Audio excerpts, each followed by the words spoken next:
میدان حشر میں جب مصیبتیں تمہیں گھیر لیں گی، پریشانیاں تمہیں چاروں طرف سے آ لیں گی، ماں باپ اولاد کے نہ بنیں گے، اولاد ماں باپ کی نہ بنے گی، بیوی اپنے خامند کی نہ بنے گی، خامند اپنی بیوی کا نہ بنے گا، رشتہ دار کا رشتہ دار کوئی نہیں، یار کا یار کوئی نہیں، دوست کا دوست کوئی نہیں، کسی کا کوئی بھی نہیں، کوئی بھی نہیں۔ حضور کریم صلی اللہ علیہ وسلم فرماتے ہیں، او لوگوں، اس دن بھرے ہوئے میدان میں، اس گھبراہٹ والے میدان میں تم میرے ہو، میں تمہارا ہوں۔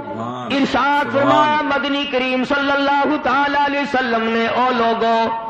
میری سنتوں کو زندہ کیا کرو، میرے طریقہ کار پہ عمل کیا کرو، میں نے تمہیں ہر چیز کا نمونہ دے دیا ہے، نماز کا نمونہ دیا، روزے کا نمونہ دیا، حج زکوٰۃ کا نمونہ دیا، شادی کر کے میں نے دکھلا دی۔ اگر تم نے اپنی بچی کی شادی کرنی ہو، تم فاطمہ کے ابا کا طریقہ کار دیکھو، اگر تم نے اپنی شادی کرنی ہو، تیری بیوی تجھ سے عمر میں بڑی ہو، تم خدیجہ الکبریٰ رضی اللہ تعالیٰ عنہا کے شوہر کا برتاؤ دیکھو، اگر تمہاری بیوی عمر میں چھوٹی ہو، عائشہ سے